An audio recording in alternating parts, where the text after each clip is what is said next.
Do you ever catch yourself saying, English is just crazy? Maybe your students come across a tricky word and you tell them, you just have to memorize that one, or this is the part you have to know by heart. But deep down, you know it's still confusing. Here's the truth. English isn't random. It's a wonderfully complex system, and once you understand how that system works, through sound, structure, and meaning, everything changes. That's what Sarah, Paul, and I teach inside Mastering Morphology. This isn't another curriculum. It's deep teacher knowledge inside a practical, comprehensive course that finally shows you how words really work. No more exceptions, no more gimmicks or patching holes with memorization or phonics alone. It's time to go beyond sound it out and give your students the framework they need to truly understand words. So if you're ready to stop guessing and start teaching with confidence, join us inside Mastering Morphology. Enrollment is open now, so we invite you to click the link in the show notes to get started. You're listening to episode 88 of Literacy in Color. Today's conversation is one I'm so excited to bring to you because I'm joined by someone who I truly consider one of the smartest people I know, Zil Jaeger. Zil is a Montessori educator who is doing something incredibly powerful. They're bridging the gap between Montessori practices and structured literacy in a really thoughtful, intentional way. Now, we may not always think of Montessori as aligning with structured literacy, but Zil's work challenges that thinking and is really strategic in bridging research and philosophy together. In this episode, we're diving into the power of Montessori storytelling, and particularly paying homage to the history of English spelling, and how storytelling can actually help students make sense of what often feels like a confusing system. This is one of those conversations that will shift how you think about spelling, instruction, and rich language experiences. Welcome to the Literacy in Color podcast. I'm your host, Michelle Sullivan, a science of reading advocate with over a decade of experience as a reading interventionist and literacy coach. I'm passionate about making evidence-based instruction both effective and engaging. If you're interested in captivating our learners on reading fluently and understanding language, or as I like to call it, keeping it colorful, then you've found the right place. Each week, we'll explore intriguing lit bits and practical strategies around the science of reading and structured literacy to help you be colorful and teach colorfully. Are you ready to bring literacy to life?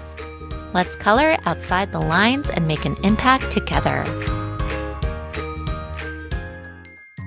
Hello, everyone. Welcome back to another episode of Literacy in Color. I am so excited to welcome today's guest on the podcast, Zil Jaeger. So Zil is a Montessori educator who I connected with on social media.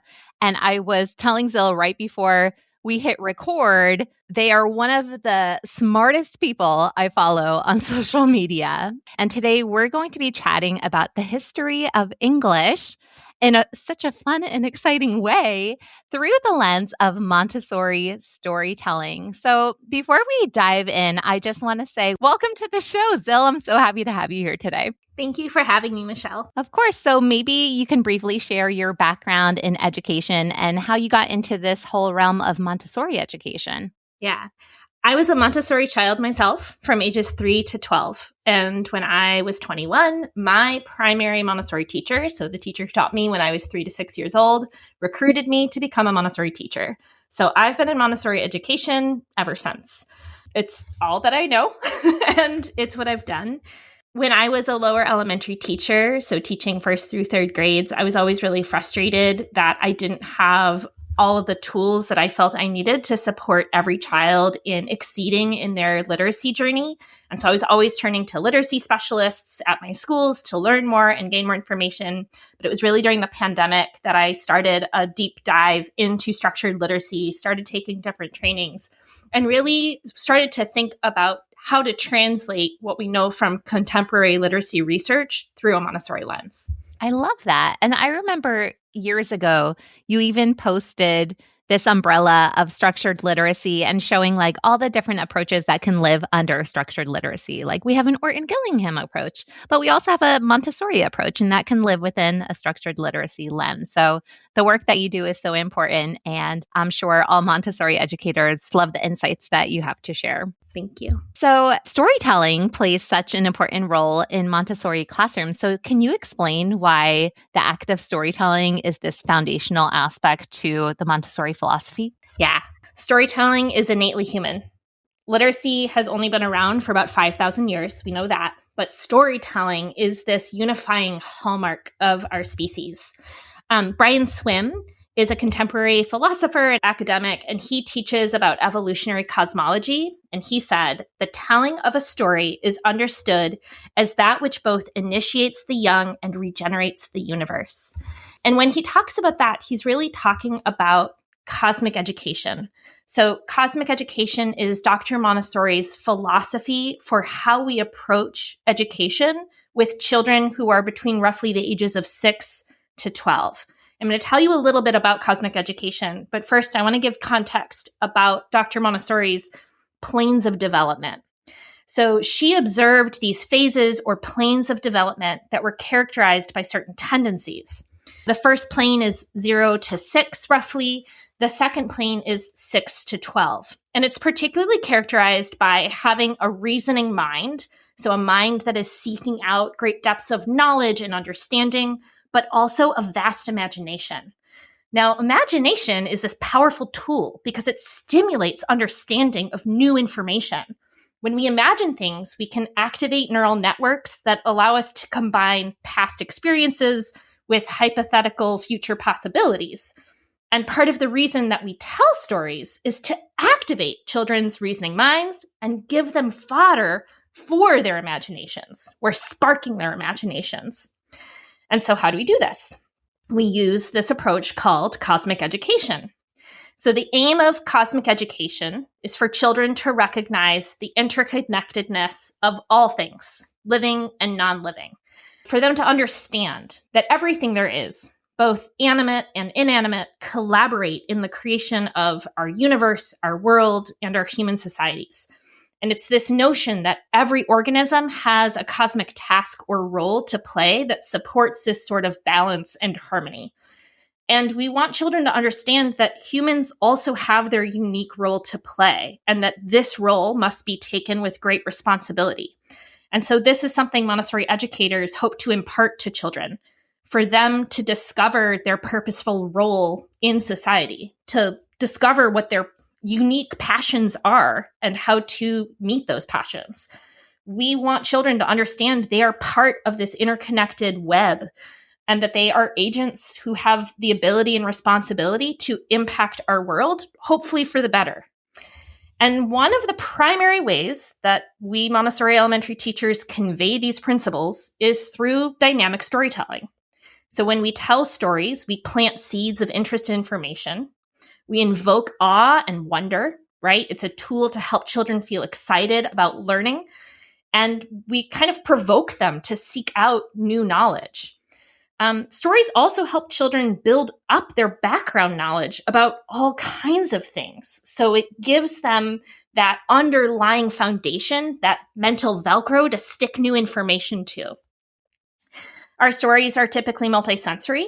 So they include pictorial charts or timelines, often live demonstrations. And we always work to make abstract ideas very concrete so that even a 6-year-old child can understand them. We want children to build up this series of mental networks so that their understanding of a subject is organized through schema. That was such a beautiful explanation. I used some Montessori practices when my little girls were small, and I got the wooden toys, love every set, and set up the shelves the way you're supposed to. But the way you're explaining it, it's so much deeper than that and has a more profound impact on humanity. And I am so excited to learn more about this storytelling aspect because you were mentioning there is this approach to storytelling where you're moving from whole to parts. So can you tell more about that? Yeah. So in our elementary Montessori framework, There are 5 stories that are sometimes called the great stories or the great lessons. Montessori classrooms are multi-aged, typically 6 to 9-year-olds and then 9 to 12-year-olds, or even 6 to 12-year-olds all in one room. And these 5 great lessons are given every single year. So children are hearing them over and over again. These 5 lessons set the stage for all kinds of later learning, and they become anchors for subsequent lessons that a child might have. They present an overview, an introduction at first. They give the totality of something at first. So, for example, the second great lesson is called The Story of the Coming of Life. And it's a story of biological evolution. And it includes this very large visual timeline that shows the development from microorganisms all the way at the very end. There's a tiny little strip that is humans. And we kind of are giving this impression to children that humans have not been around very long in comparison to the totality of evolutionary life. Like, look at all that has come before us.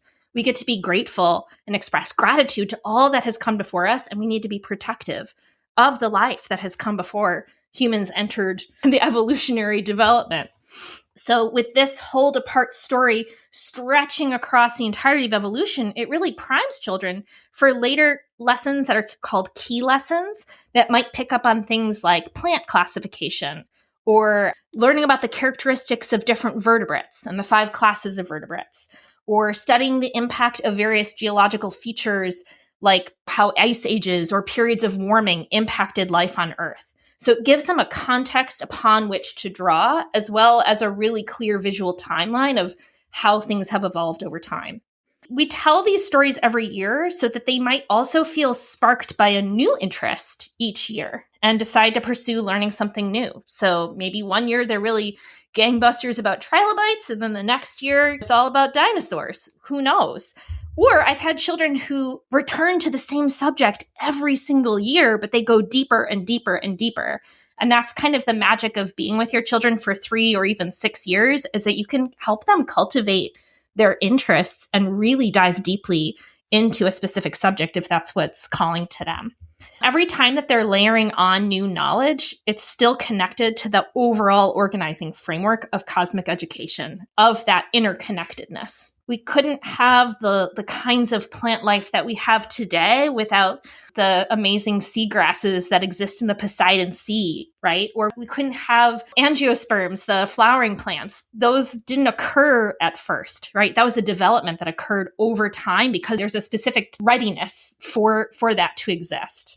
I love that you guys reference those 5 great lessons every year, because even when you think about the concept of background knowledge, and we're not knowledge bombing our students with all the information on one topic in one sitting, and you hold all of this information, but it grounds children that year after year we can go deeper, we can, expand our knowledge in different ways on different topics. And then can you just give a brief overview of how this whole to parts approach really anchors knowledge for students? Yeah, I think it's that background knowledge that you're talking about. It gives them something to refer back to. We always start every single lesson, no matter if it's a great story or a key lesson, with, do you remember? And we ask the child to kind of recall, retrieve information that we've given previously. I think sometimes Montessori gets a bad rap as being really free-for-all and kind of loosey-goosey, but when it's really thoughtfully done, it's actually very systematic. And there's a lot of emphasis put on that retrieval that we know helps build up and move information from short-term to long-term memory. Yeah. And as we can see, again, Zil is so knowledgeable. Speaking on angiosperms and all of these things off the cuff. It's part of my Montessori training. See? And imparting that to guide your students, I think, is so powerful. So today we're going to be diving into English spelling. And English spelling is notoriously complex. Everyone says English is crazy. That word doesn't follow the rules, and you just have to memorize that one. It's because it's so layered. And you've done something so interesting, is that you created a Montessori story for the history of English. And I had the pleasure of watching you deliver that Montessori story, and It truly is incredible, and it makes it easy to understand. Like you mentioned before with the storytelling, very multisensory with the maps and the tokens moving and the timeline and all of these pieces put together. I truly recommend anyone who has a chance to watch that to put that in. We could put a link on how to access that in the show notes. But can you give a brief outline of this story about English spelling? Yeah. Before I tell you the outline, I just want to share why I did it. And that's because I've had so many students come to me over the years and say, why is this word spelled this way? And I really didn't have answers for them. And so it was seeking out those answers and thinking about our Montessori approaches of going from whole to parts, wanting to give children context so that if they then did know the answer, like why there is an I in the word friend and that it's related to the Norwegian goddess Frigg, right? That's why that I there is an etymological marker.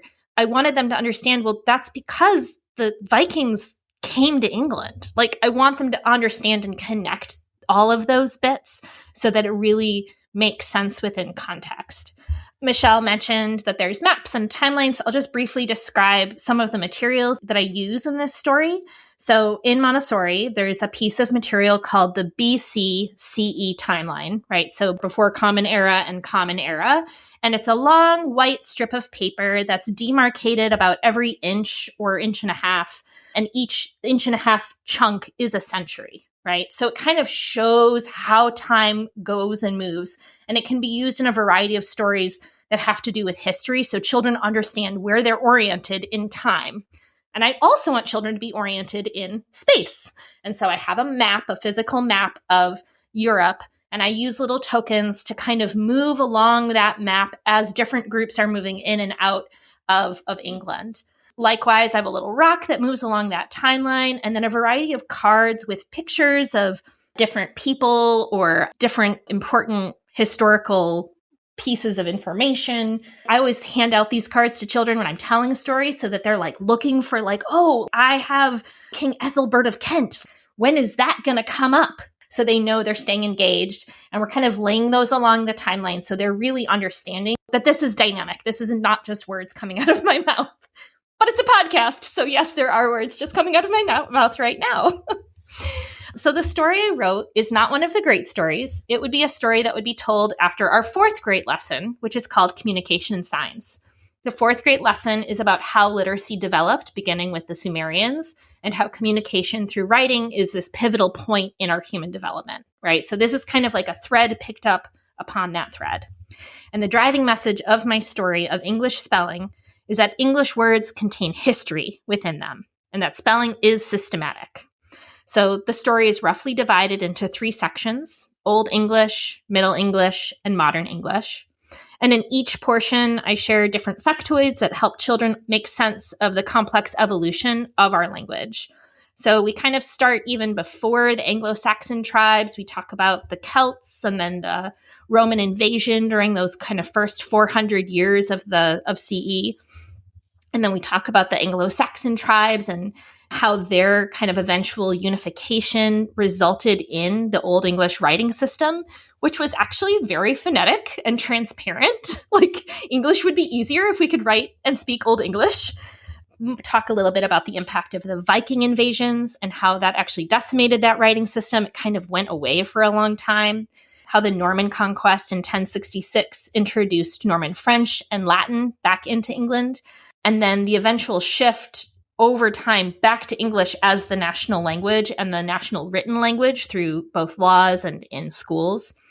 I also talk about how different historical influences led to the greater and greater standardization of English spelling over time. So the printing press and dictionaries and even spelling schools that kind of created a standardized set of spellings. One theme throughout is that often pronunciation changes, but spelling stays the same. And spelling stays the same to link a word to its ancestry. And I end by using 4 concentric circles that show the etymological layers of our English language. So Anglo-Saxon, Latin, French, and Greek. And there are opportunities for children to learn more on the back of each of these little cards, and on the back of the circles are little tidbits of information that children can go and read more. And in the story, which is available on my website, Also, there's like a whole list of ideas for further investigation. So adults and children alike can go further if they're wanting to research things further. Yeah. And I was complimenting Zil because just the eye popping, the hands up, you're very animated when you're telling the story. And I think that's part of what make this exciting too, because the history of English doesn't always sound like the most exciting topic, but you had a way of truly captivating your audience. I was watching it just tell me more, tell me more. And I think even your student-friendly language and showing that this kind of information doesn't have to be so dense. And the books and resources out there are dense. And I know some of the titles that you've had to read to come to these conclusions to even create your story. And so to truly make it accessible for children, I think is really special.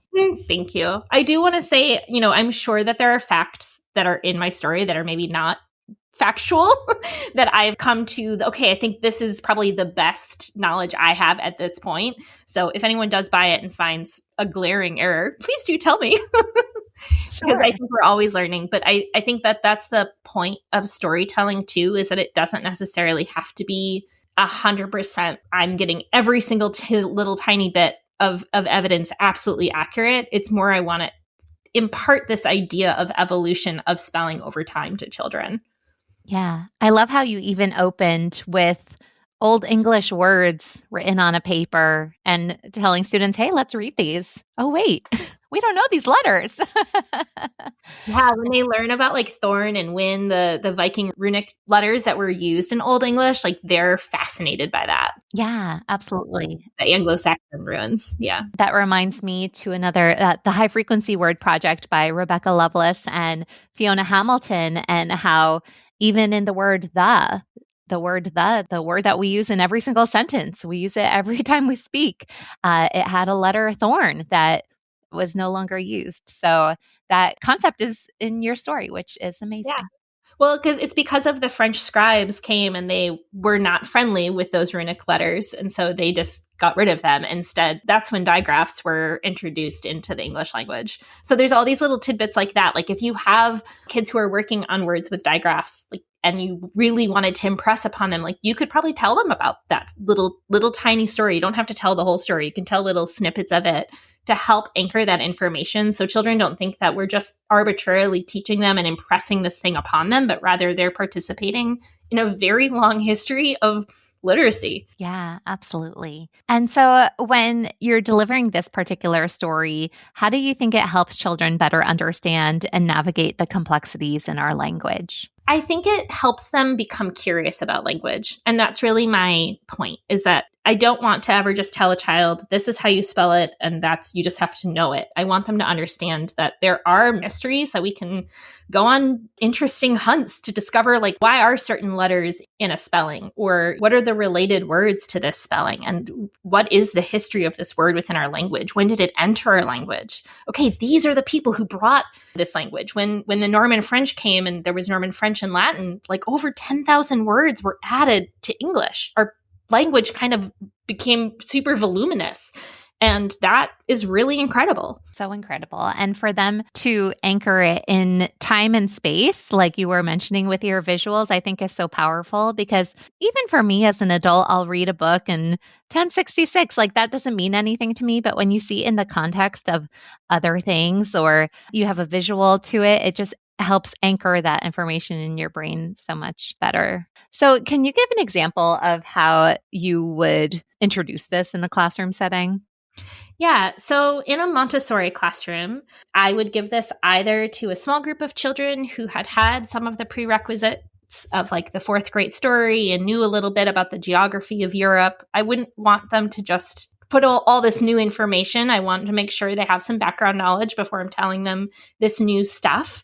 And I would give it either to a small group or even to the whole classroom group. And so I actually have done that in various Montessori schools here in Portland. And for younger children, I might stop the story about halfway through and then come back to it maybe a day or two later and tell the second half. It's about 20 minutes long. So I don't like to overwhelm children with information. I want them to have enough time to digest it and think about things and think about their questions. If I were to potentially translate this to a traditional public school setting, I could see teachers either taking little portions of it, like maybe telling just the Anglo-Saxon portion, but making sure that their children had the requisite background knowledge before telling it. So maybe even expanding the story a little bit to kind of fill in things that they hadn't talked about before, or just even taking little snippets of it and kind of interweaving it as context for some reasonings for certain types of spellings when they're studying them along their phonics scope and sequence.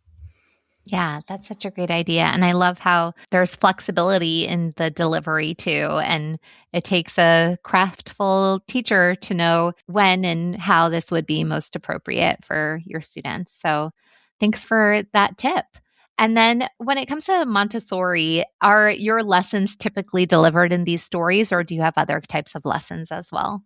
So stories are typically the introduction to a lesson. So sometimes it's very short and sometimes it's a little bit longer. It just kind of depends. Some lessons are very practical with, physical materials that you're manipulating, and children are gaining information and knowledge through the direct instruction of that manipulation of the materials with the guidance of the adult and the corrective feedback of the adult. But particularly in the sciences and history, we often tell stories with some sort of either a visual chart or physical demonstration of things. So for example, like when we're talking about liquids and the properties of liquids, we do a variety of demonstrations. One is that we have a bunch of different jars of different sizes and a pitcher of colored water, and we show that liquid particles will take the shape of any container, right? By doing that demonstration. Or we have another demonstration where we have a pitcher with a bunch of holes poked around the sides and the bottom that are then covered with tape. We fill that pitcher with water, and then over a basin, we remove the tape and the water pushes out the sides and down through the bottom. In that way, we can show like liquids push sideways and downwards. But that is all connected to the first grade story, where we talk about how different particles follow their laws. And liquid particles follow certain laws. They push sideways and downwards. They fill any space that they take. And then that's connected further when we talk about rivers, and we show how rivers can take the space of they carve the space into the earth. I don't know if that answers your question. Yeah. A lot of points of connection there. I love that. And so then when it comes to students who are reading or spelling and they come across a word that doesn't seem to follow regular grapheme to phoneme correspondences, and say you've delivered this story already, would you bring all the pieces out again? Of the material? I think it would just kind of depend on what the word was and also the moment for the child, right? If the child is deep in the thick of writing about reptiles and they don't have time for a whole story, I'm just going to give them that word in their spelling dictionary so that they can be on their way. But maybe I'm noticing a consistent word is spelled incorrectly over and over and over again. They're spelling friend incorrectly over and over and over again. Yeah, I'm going to pull out that BCECE timeline. I might pull out that Viking card and say, hey, remember when the Vikings came? Remember how we talked about one of the words that they brought were the names of the days of the week. And that's, again, Friday is related to Frigg, she's the goddess of friendship and beauty. That's related to the word friend. Let's kind of look at our etymological dictionary together. Let's make a little vocabulary page about that word friend and all the words that would be connected to it. Let's do some intentional practice with it. Let's do a variety of different ways to practice it. And then anytime that comes up again, I'll be like, oh, remember when we did that deep dive about the word friend? Let's think about that word again. So that's probably how I would approach it that way. I love that. Then that will help it stick, definitely. The big takeaway for teachers, too, is for those who perhaps get overwhelmed with the history or not knowing the history or not even knowing the etymological origin of a lot of words. It's not that we have to go on deep dives of every word under the sun, but there are a handful of very high utility words out there that we use so regularly that a story can really help anchor the spelling meaning connection. And I think that can be such a powerful avenue to tap into, and stories stick with kids. And like you said in the beginning, we're hardwired for that storytelling. And I think when you use it as a teaching tool, how powerful it can be. So the work that you do is truly notable. And I am just obsessed with that whole setup. So I think I'm going to have to recreate it for myself, print out all your materials and set it up and play around with the script because it really is a fun tool. I'd love to hear what you think about that, how it goes for you. Yeah, definitely.